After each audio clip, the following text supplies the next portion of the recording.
அனைவருக்கும் வணக்கம். Welcome team புஷ்பாவின் சமையல். தானே உனக்கு வாழைக்காய் பொரியல் பிடிக்குமா, சேனக்கிழங்கு பொரியல் பிடிக்குமா? சேனக்கிழங்கு பொரியல் பண்ணி தரேன், சாப்பிடு. சரியா? ரசத்துக்கு ஏற்ற சேனக்கிழங்கு பொரியல் செய்ய போகிறேங்க. ஒரு 1/4 கிலோ சேனக்கிழங்கு எடுத்திருக்கேன். இது மேல் தோலெல்லாம் எடுத்துடலாம். மேல் தோலை எடுத்துட்டு சின்ன சின்ன ரவுண்டாக கட் பண்ணிக்கலாங்க. சேனக்கிழங்க இதுமாரி ரவுண்டாக கட் பண்ணி வந்துட்டேன். ஸ்டவ் பற்ற வச்சுக்கலாங்க. இந்த சின்ன கடாயை வச்சுக்கிறேன்.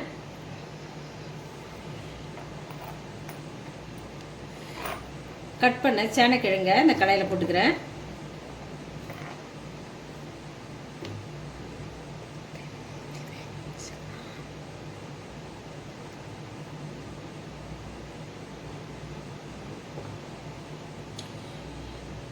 கால் கிலோ சேனக்கிழங்குக்கு ஒரு நெல்லிக்காய் அளவு புளி எடுத்து கரைச்சி வச்சுருக்கேன். இந்த புளி தண்ணியை சேனக்கிழங்கு சேர்த்துக்கிறேன்.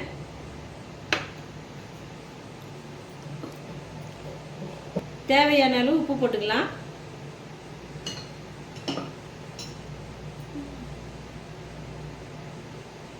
கொஞ்சமாக மஞ்சள் பொடி போட்டுக்கிறேன். அரை வேக்காடு வந்தால் போதுங்க. சேனக்கிழங்கு புளி தண்ணியில் நல்லா வெந்துடுதுங்க. பாதி வேக்கடை தான் வேகணும்.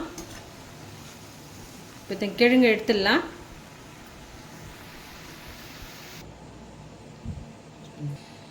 வேக வச்ச சேனக்கிழங்கு மேலே மிளகாத்தூள் போட்டுக்கிறேன். காரத்துக்கு தகுந்தாப்புல போட்டுங்க. இப்படியே கலந்து விட்டுக்கலாம். இனிமேல் கடாயை வச்சு எண்ணெய் ஊற்றிக்கிறேங்க.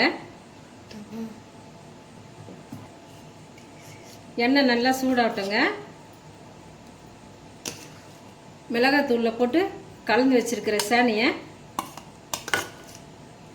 எண்ணெயில் போட்டுக்கலாம்.